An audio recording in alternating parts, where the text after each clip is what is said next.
This is the Padres POSTCAST, your instant game reaction for the San Diego Padres.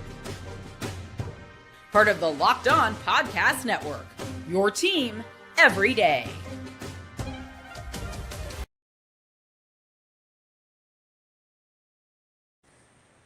What is up, Padre fans? Welcome to your Padres POSTCAST on the Locked On Podcast Network, your team every day. My name is Jim Greasehaber. Call me Grease, and what a night in San Fran in 25. What a game. What a game for the Padres to win.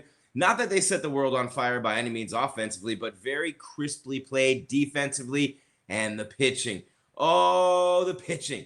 That's what wins in Major League Baseball. And the Padres got it done tonight. What a difference a couple of days make. Yesterday, you're on the brink. You're about to blow this game, the series finale against the Pirates, and get into this San Francisco series tied with the Giants. But no, you storm back from the 3-run deficit yesterday, snatch that game from Pittsburgh, and then you go out tonight and you put together a 10-inning masterpiece. You start it with Stephen Kolek, the reliever turned starter. Oh, was he great tonight. Escapes an early bases loaded jam with one out, and it was smooth sailing from there, right? That San Francisco base, smooth sailing, all right? Nobody's putting it in the cove off this dude. Then all of a sudden the bullpen comes along. You know what I'm saying? And they were great tonight too in this game. And, you know, you get a couple of strong innings from the middle guys, and then you get to the end of the game where you got Jason Adam and you got Robert Suarez. And based on the last couple of games with Adam and Suarez, 2 games in a row now, Adam 1-2-3, 1-2-3 in both games. Suarez 1-2-3 yesterday and 1-2-3 today in 2 straight innings, a 2-inning save for Robert Suarez. And it looks like he's back on track. Jason Adam back on track. It was Morejon and Estrada who got him there. Iglesias, Jose drives in a run in the 10th inning. Of course, the automatic runner on second. Tyler Wade lays down the sac bunt. Jake Cronenworth, who had made the last out of the ninth, goes to third. Scores on the sac fly off the bat of Jose. Do not call me Enrique Iglesias. He's not singing, but he's making beautiful music. 1-0 the final. The Padres win. We are here to break it down for you. But first things first, I grease freaks all the honeys, dummies, Playboy bunnies, those wanting money. Oh, baby. Thank you for making Locked On Padres podcast and Padres POSTCAST your first watcher listed every day. By the way, shout out to my man Javier Reyes. He's out with the sore throat again. It could be strep, man, is what they're saying. So I'm not sure what's going to go on. Maybe we go a little longer. Maybe we'll give you a little Locked On Padres podcast with the postcast at the end like we've been doing here because, hey, there are no rules when you're having fun. You know what I'm saying? So thank you for making us your first watcher listen every day. We're free on YouTube, free on Spotify, free on Apple Podcasts, free on iHeart, free on, Stitcher, free on Podbean. And, of course, you're down with OTT. Yeah, you know me, this whole party. It's a San Fran party tonight, and it's not OPP anymore. You see the grays right there? No, it's OTT. It's over-the-top television, and we are free on Roku. And some might even call me over-the-top, like some dude in the chat last night. And I automatically just read things out like hey, Grease, you suck. Blah, blah, blah, blah. Just read it out loud. Hey, so-and-so says, Grease, you suck. And that's not what he said. But it was awesome anyway. Hey, real quick, while you're here, and I watch a lot of shows. I stream a lot of things, and I'm trying to, catch the perfect formula for you guys. And a lot of times I have the open, it goes 4 or 5 minutes. Then they hit the music in the produced open. Sometimes you go a little shorter. For me, I like to be right around the 4-minute mark before we really dive into the show because there's so much to talk about with this Padres team and the intro to the segment. But what I will talk about right now, you gain another game on the Giants with the win. Now they have to sweep the final 3 games of the series to take the spot above you in the standings, and they're not going to do that with Pivetta and Cease lined up, right? No, not at all. Even with Bergert pitching tomorrow. More on that a little bit later. But hey, like Fat Albert, it's the method, man. Ain't no ifs, ands about it. It's the method. But what I will tell you is this. The method for the Padres is pitching. The method for the Padres is pitching. So you go ahead of the Giants now by 2 games in the NL West in second place, firmly entrenched. And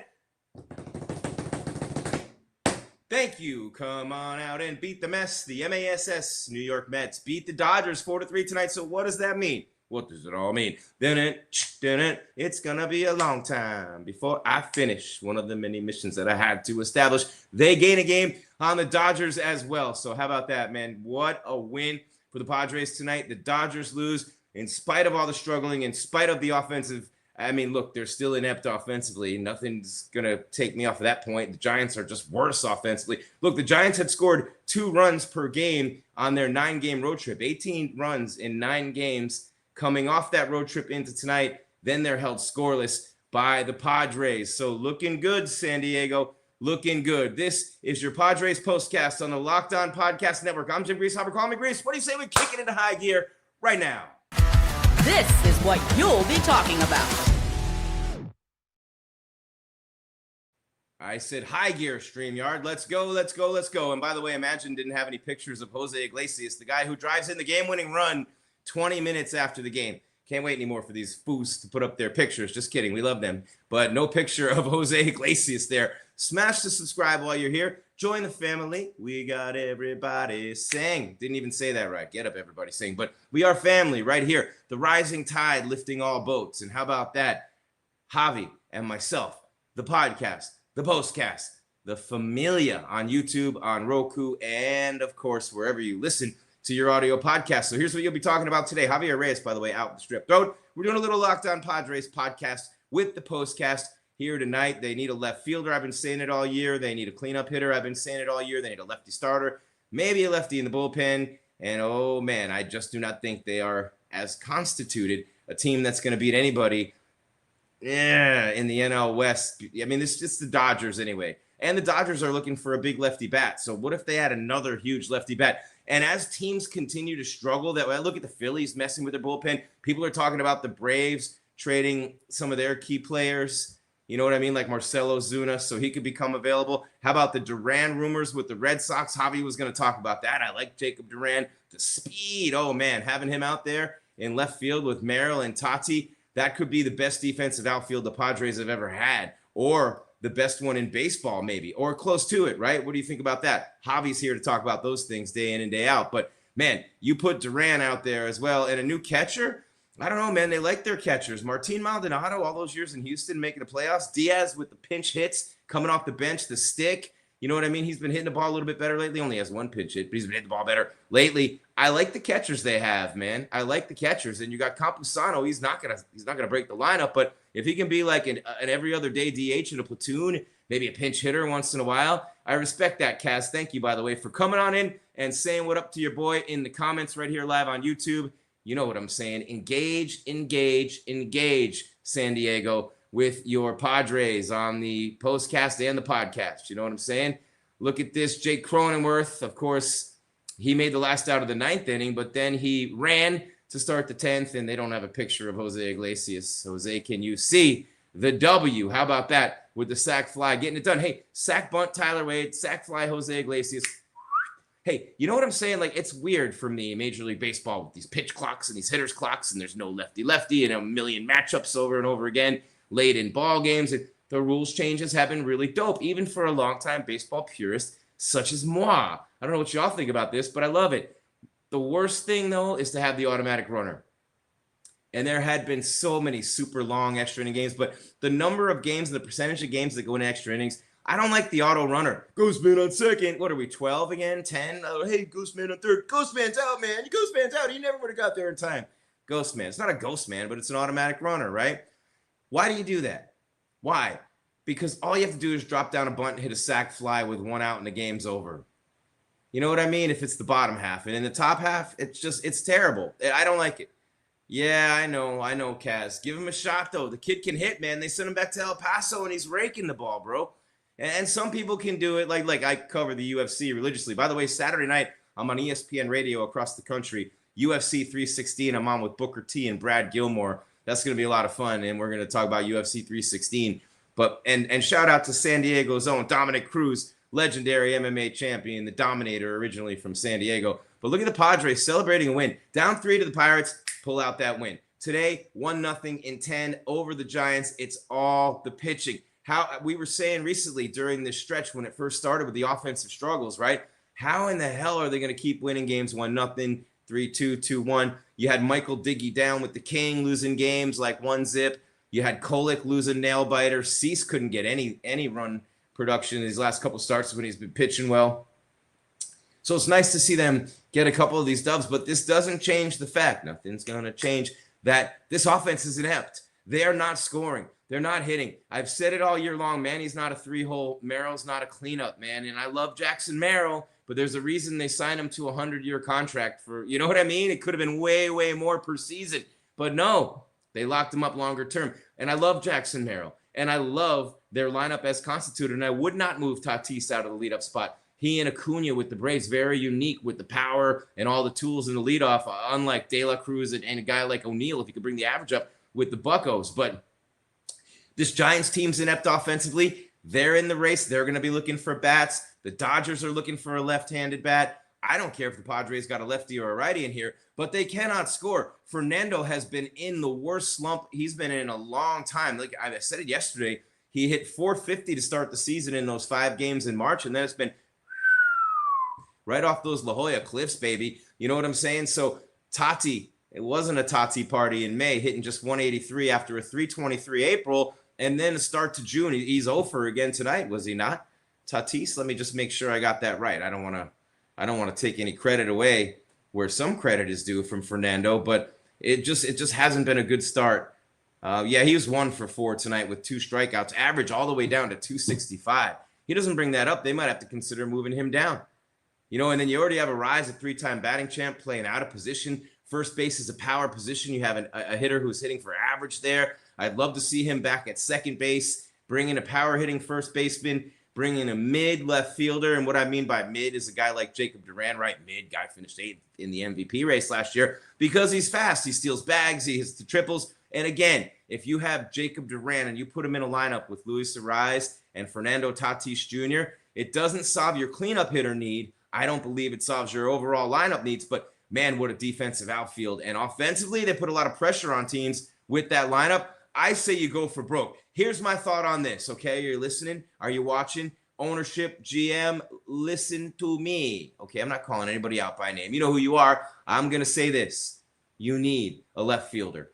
Hayward's got to go, okay? You get a solid left fielder and you get a guy like Duran in there. You get a power-hitting first baseman. You move Arraez back to second. Manny can still hit third. Merrill can still hit fifth. You got Tati, then you got Arraez. 6th would probably be Duran. 7th would be Bogarts, where he should be hitting down in the lineup. Then all of a sudden you're stacked, right? But who's the number 4 hitter? The first baseman you bring in. Who's that going to be? It ain't like you're going to trade for Freddie Freeman. You know what I'm saying? It ain't like you're going to trade for Freddie Freeman. So it's patchwork along those lines there, because what are you going to do? What you going to do, brothers and sisters, when the Dodgers run wild on you and you're not equipped to handle it? You can't score runs. It's amazing. In the blink of an eye, you finally see the light. Life's a journey, not a destination. I'm going to say this. You have never been this good. 98, you weren't this good. You know what the difference was? What was the difference between Hoffman and Suarez? Prime versus prime. Hoffman against anybody besides Mariano, you're going to take him. But Hoffman versus Suarez. Game on the line. Of course you want Trevor Hoffman. You take him any day of the week. But are you really, with Suarez, that far down from Trevor Hoffman level? At this point in time, considering what the game is now versus what it was then, you got one of the best closers in baseball. And you have another one of the best closers in baseball as your setup guy in Jason Adam. Recent struggles notwithstanding, but the last 2 outings for each guy, Adam 6 up, 6 down, Suarez 9 up, 9 down in the last 2 days. Not to mention the other guys in the pen today. All right, let's see what we got here going. It's Jim Greasehaber. Call me Grease. Before we hit the break, just want to make sure I got everything here. Yep, Jose Iglesias, the sac fly in the 10th. Automatic runner Jake Cronenworth scores. 1-zip the final. Tyler Wade, the sacrifice bunt against Ryan Walker. Got it started. And how about Robert Suarez? Gave up Patrick Bailey's leadoff single in the 9th, but got out of it unscathed to finish for the win. Logan Webb was great against Kolek. He struck out 7. 8 scoreless innings, didn't walk anybody. Kolek, he did get out pitched by Webb, but Webb's an ace, man. I mean, I just feel bad, the record for this dude. The Giants can't hit the ball at all. Their pitching is phenomenal. You know what I mean? So the starters really in a pitcher's duel tonight. How good has Kolek been since coming into the rotation off the relief and chewing up innings? And, you know, Kyle Hart did nothing for him, but Vasquez may be on his way out. Who knows, though? They don't have any news right now on King and Darvish, and this just gets frustrating. But not you, Darvish, right? Late 30s, been around a long time. Pitched so great in October last year and has been for his career a good postseason pitcher. So it's like, yo, just let him take his time, man, and let him be ready by October. You'll get there without him. It's offensive. Your struggles are offensive. That's where you need to bring in people, all right? Estrada was great. You know what I mean? It just a guy on base and 2 outs. Estrada comes in for Kolek. You know what I mean? He in the 7th inning rather, and that was not for Kolek. That was for Morejon. But he walks Tyler Fitzgerald. Niebla comes out to the mound. Another walk for Elio Ramos. The bases are loaded, but Jung-Hoo Lee, strike 3. You know what I'm saying? Strike 3. Inning over. And how about Kolek? 6th major league start. Just unbelievable, man. Into the 6th inning he pitched tonight, and just a real nice job by him, and just really nice. I don't know what else to say. Kolek pitching out of the jam early. Manny Machado hitless. Only the 7th time in his last 28 games for the Padres and all these NL West games. You know what I'm saying? 26 games in 27 days through June 25th. And this is wrong, by the way, on ESPN.com. It says all those games against the NL West. That is not true. That is not true because they have the Brewers coming up next here. And someone should do that research. It's ESPN, for crying out loud. And I work there, and I'm probably going to get in trouble. But, hey, I want us to be great everywhere I go. How about this? Let's see. Inning double play. Oh, yeah, when Cronenworth got thrown out on Wade's strikeout. Double play to end the bottom half of the 2nd inning as well, when it was bases loaded with 1 away on Kolek, and that was their best chance to score on Kolek. Just really nice, man. Just really nice job by these 2 guys. And Ryan Bergert will pitch tomorrow for the Padres against Landon Roop. But look at this now. Here's the big key from this game, all right? No matter what you take from this game, and we're late for a break, but we're going long tonight because Javi's out again. Javier Reyes, maybe strep throat this time. And don't worry, Javi, we're going to do the podcast at the end of the postcast here tonight, so you get a little extra love, and we talk about some of those things. And Jacob Duran, Ozuna. I mean, I'd love to see Kyle Stowers, but maybe Jesus Sanchez. I don't know. We shall see. Where are we at? Okay, so now San Diego, the Padres, they're 2 back of the Dodgers in the win column, tied in the loss column right now. And that's where they're at, 36-24 and 34-24. So that makes them a full game out. And it's just Dodgers have played 2 more games. It's like they were tied and the Dodgers played 2 extra games. You know, the Giants 33-27, they're 3 games out. So you've won 2 in a row. You come back from the 3-run deficit yesterday against the Pirates, win the 1-zip game tonight. The bullpen, the starting pitching and the bullpen, fantastic the last couple of games. Randy Vasquez was not good yesterday. I take that back. The bullpen, fantastic yesterday.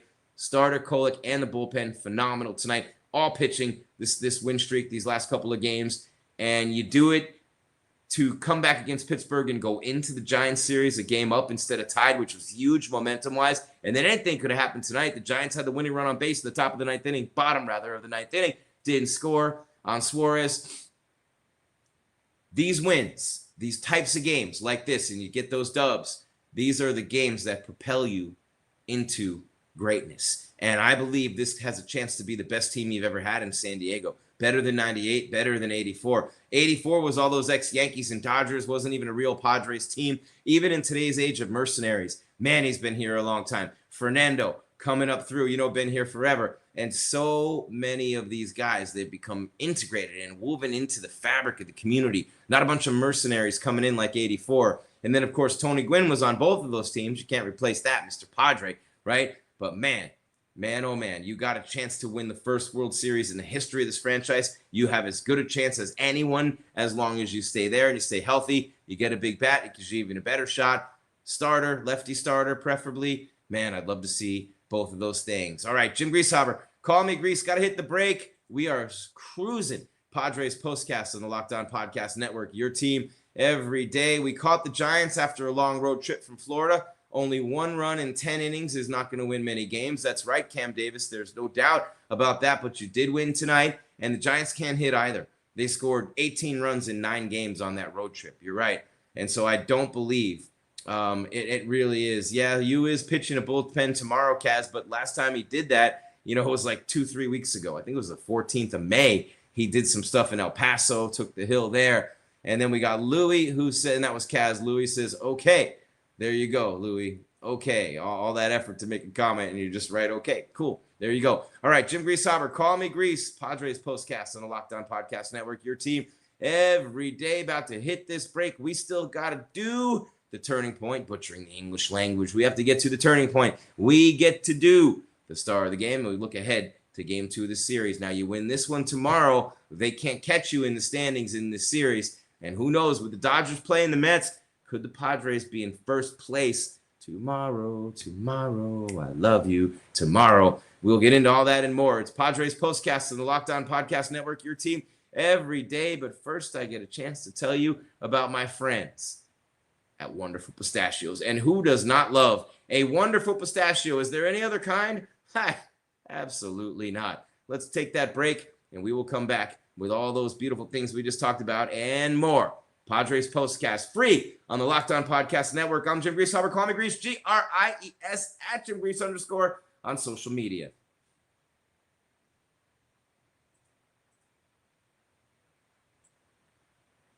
If you, my friend, are looking for a snack that's both delicious and nutritious, then hey, I have news for you, and really good news it is. Crack into a good source of protein with Wonderful Pistachios. There are no other kind, because Wonderful Pistachios, one of the highest protein nuts. Each 1 ounce serving has 6 grams of protein, giving you over 10% of your daily value. Plus, they are packed with fiber and better for you unsaturated fats to help you feel better longer. Personally, I love the no shells variety. It's the perfect grab and go snack no matter what for busy days. Whether I'm at my desk snacking, I'm on a road trip, or I need a quick protein, hey, they're always my go-to. If you love cracking open that shell for that satisfying crunch, the in-shell options are a classic favorite as well. They have all 9 essential amino acids. They really pack that protein punch. Got to do that with the body blow right there. Easy for the grab and go ease with a no shell, or the satisfying crack. It's like smack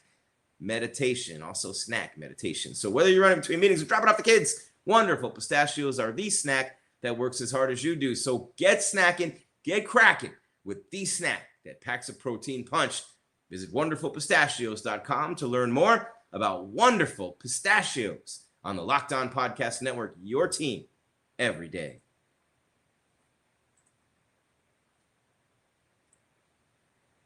Yeah, I hope they see that. I don't even know what kind of read they get. Boom. Everybody's buying pistachios right now. That's right. Jim Greasehaber, call me Grease. Thank you so much for making us your first watcher listen every day. Myself with Padres Postcast after every game. Javier Reyes day to day with your Padres podcast, keeping you up to date year round. He's been doing it since before the pandemic. Where you been if you haven't been here? But you everydayers know this, and you newbies, come on in. We love having you here. Smash that subscribe if you would. The family keeps growing. Thank you so much. By the way, the numbers have been really going up with the shows on YouTube, on Roku, and wherever you listen to your podcast. I'm talking Spotify, Stitcher, Podbean, Apple, iHeart, wherever, right here. And if you don't want to take a look at this pretty face, you can listen to it on those platforms. But if you're down with OTT, yeah, you know me, this whole party, yeah, you can do it on the Roku, right there, bang, on your smart TV. And then how about on the YouTube, on any of your devices? Yeah, we love you. And then you come on in to the chat and you say what's up, because you already hit the bell and you get the alerts when we're coming your way with new content. Cam Davis says David Peralta would be a big improvement over Hayward in left field, so Sheets can stay at DH. That's true. Sheets is a DH, man. I feel bad that he ran into the wall, but that might have been the best thing that ever happened to him, because he can't play left field, and he takes horrible angles on balls. And in the majors, one misstep is a horrible angle, because it's the majors. People make mistakes. Not really. Not when you get to that level. Very rarely do you make mistakes when you get to that level. Now it's different. You're playing a game like basketball, full speed, football, mistakes on every. But baseball, how many balls are hit to you in a game, in a season? And you get enough balls hit to you a billion times day in and day out. It's just muscle memory. It becomes that way. And I like Sheets as a DH. You can stroke it. You know what I mean? And it might be a platoon DH. Let's be real. I mean, Sheets is not the second coming here. He had a great spring and a pretty good start. Hits home runs in bunches. But to say he's an everyday stalwart in your lineup, I just think you're going too far. But definitely need a right-handed bat to replace Lockridge. I think would help. Lockridge, part of that platoon in left. You need an everyday left fielder is what you need. I don't care if it's lefty or righty. I'd love to see Duran from the Red Sox out there. Maybe even Sanchez from the Marlins. Maybe it's more depth they need. But I don't believe they have a 3 or a 4 hitter on this team. Fernando could be a 3 or a 4 hitter. but he's a leadoff guy. You know, that's how great he is. But you don't have a 3 or a 4 on this team. Do you think Jackson Merrill's a 3-hole guy eventually? He gets good wood on the ball. You know, I mean, I don't think that he's not. I'd almost rather see him in the 3-hole than Manny. Then you got Arise. But if you go righty, lefty, you go Fernando, Arise, Manny, Merrill, what you're doing right now. But if you can get that first baseman power hitter and move Arise back to second, nobody's even talking about this. I understand why, but you're burning a power position at first base with a guy who's a hitter for average in Luis Arise. All right, couple things to do and a short time to do them in. What do you say? We get to it. First things first, let's hit where the game was won. Time to reveal where the game was won or lost. It's the turning point. I don't want to say, and it's obvious, when Iglesias drives in Cronenworth with the game-winning run on the sac fly following the bunt by Tyler Wade, the sacrifice bunt. So sac bunt, sac fly with the runner on second, bing, 1-zip. You know what I mean? And Suarez comes out and the game's over. I would say the turning point in this game, and it's all in all, you know, so many things happen, and you look at the pitching, it's Kolek, it's Suarez. You know what I mean? There's Kolek there. He was fantastic. You had Jason Adam really pitch well in this game also, and that's been huge for them. You know what I mean? Jason Adam, the last couple of games was really good. And Suarez, obviously, the 2-inning save, just killing it out there. So I know that the turning point in this game is when they scored that 1 run to win it, but I believe the turning points were those 2 jams that the pitchers escaped. Kolek escapes that jam in the, I believe it was the 2nd inning, was it? Yeah, the Giants in the bottom of the 2nd. And he had the bases loaded with 1 out. He escapes the jam. And then in the bottom of the 7th, Estrada, he's walking himself and he's getting guys in trouble here. But just a great job. Was it? Let me see. Was it? Yeah, no, it was. And Adam struck out the side in the 8th. He had an intentional walk and he had a single that he gave up. And Suarez gave up a single in the 9th, but a 2-run save for him. So it was when Estrada was in the game in the 7th, came in for Morejon, and, you know, you gave up the 2 walks, and then you got Lee to strike out swinging. So Kolek and Estrada each pitching out of a huge jam in this game. Those were the turning points because it was the pitching that won you this game, and then you scratched out that run in the 10th when you got the extra runner. I don't know if the Padres would have ever scored if they didn't get that free runner, ever. I mean, they're just, I don't even want to talk about it anymore. It's just nauseating at this point with this team offensively. And it is what it is. You can be upset if you want. They're 1 for 5 with runners in scoring position, left 6 more on base tonight. I mean, how many times are you going to strike out? 2, 3, 5, 6, 8, 9. 9 times you struck out tonight. I mean, it was a clean game. It was a clean game. 1 run for the Padres on 6 hits, no runs on 5 hits for the Giants, who committed 1 error. The Padres, no error. That's no errors. That's pretty good because yesterday either. And they came back from 3 runs down to beat the Pirates. Now they win this game 1-0. And just like that, you are 2 games above the Giants and a game behind the Dodgers, who lost to the Mets 4-3 tonight. And there you go. But that was the turning point each time, getting out of those jams and just keeping your offense in it to give them a chance. So one more time for the Kolek man, the Kolektor. He was phenomenal tonight, but he's not our player of the game.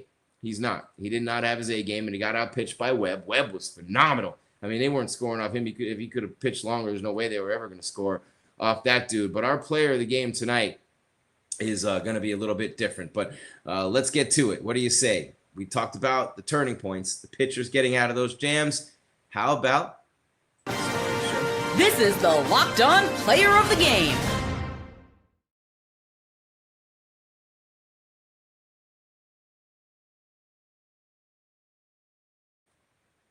Already talked about our guy Kolek.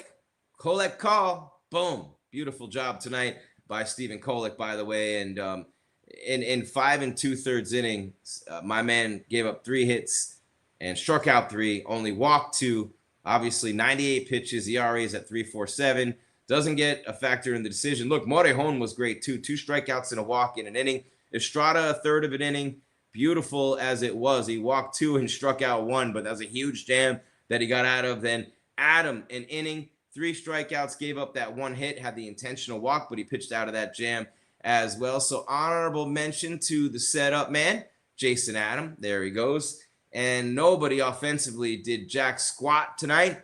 But man, oh man, after what happened against Anaheim, he's been shaky since. It's like when you're walking on ice, well, you don't know being inside. I grew up in New England. You're walking on ice and it starts to crack, and you're on a pond or a lake, and you know what happens if you go under. You're like, that's been what it's like every time Suarez takes the hill lately. Not tonight, my friends. Robert Suarez, 2 innings pitched, strikes out just 1 hitter, but gave up 1 single, and that was it. Leadoff single in the ninth, gets the 2-inning save, and he gets the win, not the save. Suarez, excuse me, I stand corrected. He gets the win tonight because he was in the game in the ninth and the 10th innings, so he picks up the win in this game, and he is now 1-1 on the season. So great job by Robert Suarez, who is our player of the game. The star of the show tonight, the Padres closer. Look at that push off the mound and how far he comes down. Beautiful job by Suarez. All right, taking a look ahead to tomorrow. Tomorrow, we love you. Tomorrow, where is my preview? All right, here you go. Look at this, all right? And we got everything in from tonight's game. Let's say right here, San Diego. Jim Greasehaber, call me Grease, Gries, at Jim Grease _ on social media. Don't forget, Javier Reyes with Locked On Padres podcast is out with the sore throat. He may have strep. So stay tuned for updates on his health and when he'll be back, but also keep hitting that mailbag. Javi's all over that. And I will be here after every game, which means every day. And I will give you a little extra, like here tonight while he's out, give you the podcast with the postcast and, hopefully, give you some version of what you get with him. It was Jose Iglesias, a sacrifice fly in the 10th inning, scoring Jake Cronenworth, who had gone to third after being the automatic runner following making the last out in the ninth. Tyler Wade bunts him over to start the inning. 1 down, runner on third. Boom, fly to left. Cronenworth scores. Suarez completes the 6-out save after Adam had the hold. And yeah, those pitchers in the pen are doing great. How about the Rockies at 10-50? D-Bags at 28-31, falling off. They're 7.5 out. The Dodgers lost to the Mets 4-3. They're 36-24. The Pods 34-24. They're a game back, and they're 2 up on the Giants, who are 3 out at 33-27. So you win this game tomorrow night with Bergert on the bump, then guess what happens? They can't pass you in this series. Huge game tomorrow night, but still, with Pivetta and Cease lined up for the final 2 of this series, they're in real good shape. The Giants are not going to pass them in the final 3 games of the series. You got the red-hot Brewers after that, and that's not going to be easy. But for tomorrow, Ryan Bergert is 1-0 with no ERA. He takes the bump for the Pods against the Giants, and they will have landed Rope on the mound, 3-4 with a 3.54. The Giants minus 150 on the money line. The Pods at plus 125.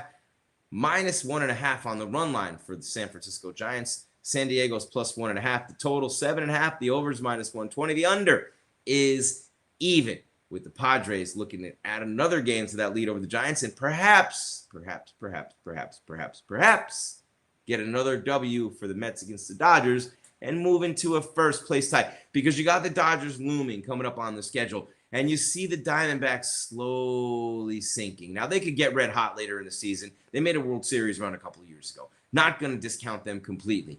I really want to see the Padres make some moves. This is a chance to win a World Series, and by a chance to win a World Series, how many teams in Major League Baseball could you say right now have a shot to be popping corks at the end of the year? The Padres are in that group. Not many teams every year are in that group. Less than 10 for sure. Some years, most years, less than 5. The Padres are in that cycle, and they've hardly ever been in that cycle. You got a shot. You got to empty the clip. You got to do everything you can to put yourself in the best position, and offensively, they are not there. They are not even close. All right, smash that subscribe so you join the family and just continue to get this great content from Javi and me, podcast, the postcast right here on Locked On Padres, on the Locked On Podcast Network, your team every day, YouTube, Roku, and wherever you listen to your podcast. So make sure you do that. And then for your second watch or listen every day, make sure you hit up, I'll tell you this, on YouTube, Game Night on Locked On MLB. It's unbelievable. It's all new, every game, every night, all season long, local analysis on a national scale. It's MLB Game Night on Locked On MLB on YouTube or wherever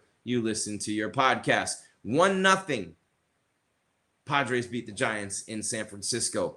2 games up on the Giants, 1 game behind the Dodgers in the West. Bergert on the mound tomorrow for game 2. 6:45 first pitch. Let me just make sure I got that right. And that will be, 6:45 first pitch tomorrow night. We'll be here right after with the postcast. Until then, San Diego, keep your game tight and your mind right. Keep on winning, Padres. Jim Greasehaber, call me Grease. Thank you for watching the postcast. I'm out.